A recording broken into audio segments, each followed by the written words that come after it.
This is the range of the new plastic hook baits, or fake food as we're calling it. So to talk you through them, first of all, the yellow flavoured. It's very important to note that you've got two buoyancies in each of them. So we've got slow sinking, not completely sinking, but slow sinking. So when there's a hook attached, the hook will lay flat on the bottom and the bait will just be bending up above.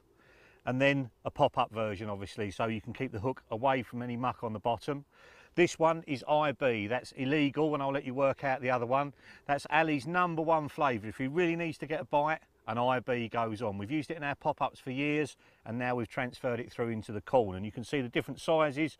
We've got the corn, obviously, to start off with, then the larger maize, then a small dumbbell, that's 8mm, and then a 12mm dumbbell, and there will be a 16mm dumbbell as well in all of the colours. So slow sinking, pop-up. And then moving on to the white one, again, slow sinking those ones, and those are pop-ups. And the flavour on these is banoffee, which is a combination of different flavours, making it... Oh, and I'm away.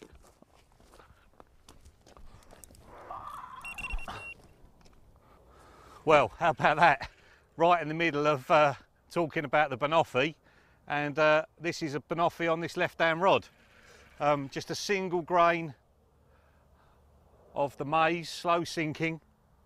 I had a couple on this last night before I wound in to get some sleep. And this is a flavour that you've seen me using. Oh, he's properly going for it now. You've seen me using at Gigantica, caught some massive fish on this flavour combination, and just like all the other ones, we've transferred it into the plastic hook baits.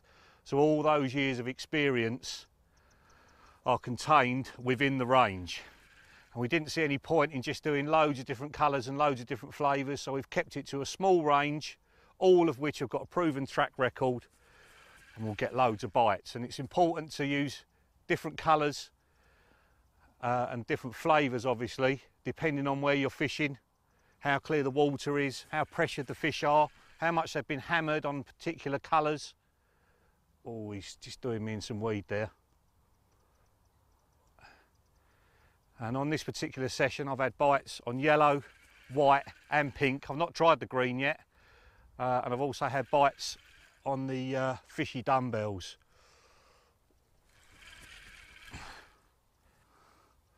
So he's getting fairly close in now. We'll get this one in and then show you the rest of the range. Come on, in you get.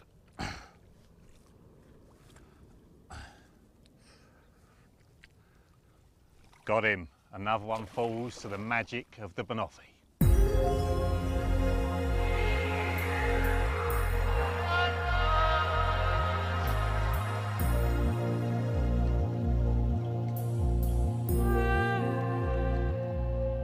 Well, that was a turn up for the books, getting a bite on the banoffee right while I was talking about it. So obviously that one floating and sinking in all the sizes. And then the next flavour down is an absolute classic, squid and fruit with a little bit of sweetener in it as well, in that bright pink colour. That's one of Damien's real favourites, that one, and it's caught loads of fish for us on this session.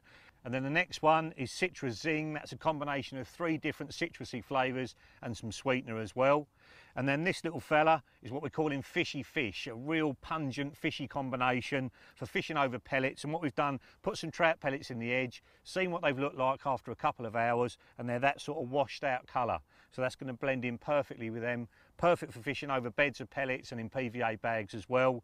And that comes only in the pellet shape, not in the corn shape, and in the 2 sizes you can see here, and the bigger one as well. And then finally we've got unflavoured. So the yellow's going to come in slow sinking and pop-up unflavoured, so you can put your own flavours on them. And as you can see here, we've got extender stops to match all of them so that they pull up inside the bait. You can't see the hair on the end of the bait, and it looks as much like a natural free offering as possible. So that's the range. Let's have a look at the rigs to fish them on. Yes, another daytime bite on Braised Nose 2, and yet another fish on the pink slow sinking maize. I swapped over to that because Jake had a couple of bites on it yesterday, put it on one rod. Admittedly, this is in the middle of the baited area, and it's gone twice in quick succession.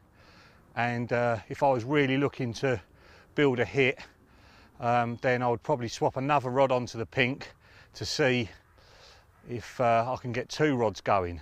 I'm surprised, to be honest, the other rods haven't gone. I had a couple of fish last night on the white banoffee maize, again slow sinking, and all our bites have come on the slow sinking rather than the pop-up.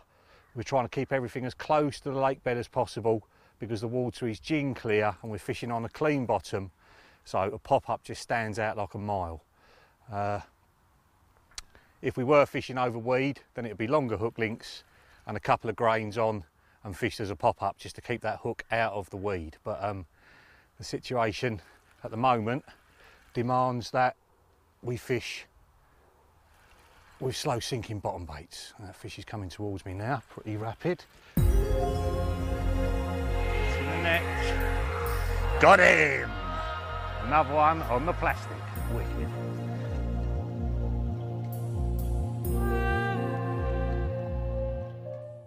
These are the slow sinking versions, perfect when there's no weed around, just on a nice clean bottom, whether it be sand or gravel. And all that's going to happen, the hook's going to lay flat on the bottom and the bait is going to lift just above. So you've got a little bit more buoyancy to make it go in their mouth easily, but you're not startling them. And this is particularly effective over a spotted area.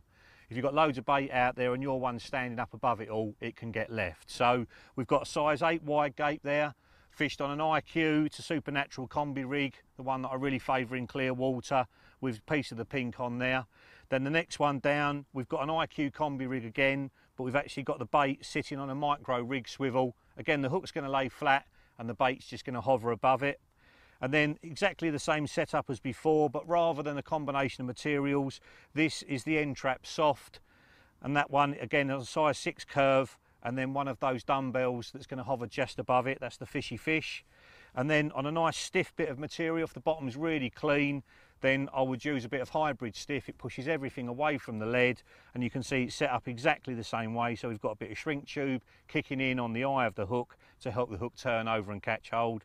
And then we've got one of those IB dumbbells in 12mm on the end there. That's just going to hover above it. And then the last one, that's the one I had the bite on. That's the banoffee maize, again with a size 6 curve, and this time it's the end trap semi-stiff, which again pushes everything a little bit further away from the lead and causes the bites more instantly.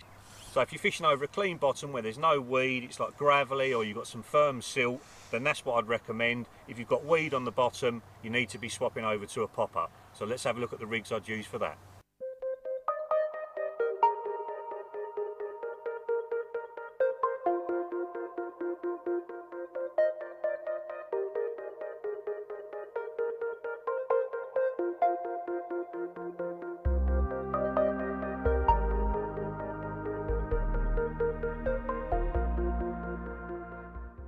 This first rig is my absolute favourite pop-up rig. I've caught loads of fish on this, absolutely everywhere. It's a size 8 wide gape, tied with a semi-stiff end trap, and you can see there I've got a bit of shrink tube just to help the hook turn and catch hold. The rig ring is halfway down the hook, rather than being up by the bend as it would be with a slow sinker. It's down there so the hook sits over, cocks like a claw, and you see there's quite a small gap between the baits and the hook. And the baits themselves, the IB floating corn, is as buoyant as we can possibly make it for the size. And then the counterbalance is a small sinker with a little bit of putty moulded around that, and that'll just sink down nice and slowly and rest in the weed so the fish can get to it. And then the next one, we've got a bit of maize on there. This is the green zing one. Again, the hook's set up exactly the same way with the rig ring and everything, but this is a combi rig, so I've got IQ to supernatural there, but it sits exactly the same on the bottom. And then the next one is a larger hook, a size 6 wide gape this time. 2 bits of corn wouldn't float that up off the bottom, so I've added a piece of foam underneath the piece of corn to give it a bit more buoyancy and hold that bigger hook up. So if you need a bigger hook because it's weedier or snaggier, that's what I recommend you do. And then finally, we've achieved the extra buoyancy using 2 bits of maize. It's larger, so it's obviously more buoyant than the corn, and that will still lift the size 6 wide gape up off the bottom there. And if I turn that over, you can see the extender stock disappears up inside the top of the bait, so you can't see the hair on the top of the bait. And the guys that I know that fish plastic all the time achieve that in a different way so that the fish can't differentiate between that one and any of the free offerings, and they believe it gets more bites, and who are we to argue? So that's using it with a pop-up. Let's have a look at how to tip off a boilie.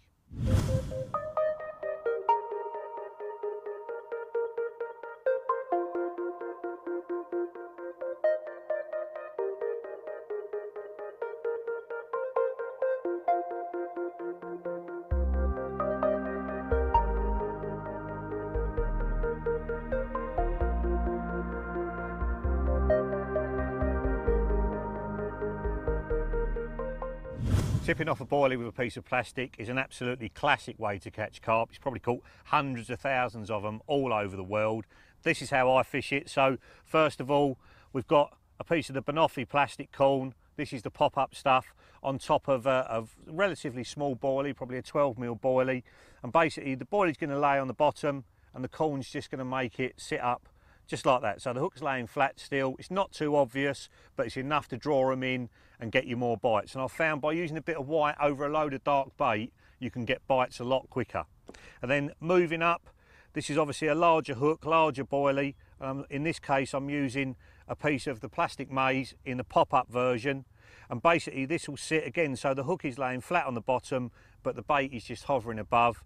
And by tipping something off, you're basically getting two different types of attraction. You've got the plastic working for you and the boilie as well. And then finally, you can see one of the dumbbells there, rather than being on lengthways, it's on sideways. You can see how the curve of the dumbbell fits perfectly on top of a boilie. Again, this is the pop-up version, so the hook's going to lay flat and that's just going to hover above it. So it gives a bit more buoyancy, which helps the hook go in better.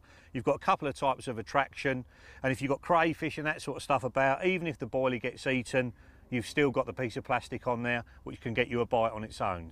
So that's the new range of plastic baits under the fake food banner from Calder. They're going to be released in stages, so you're going to get a couple of colours and flavours at each time, and the first ones will be hitting the shelves by the time you watch this DVD.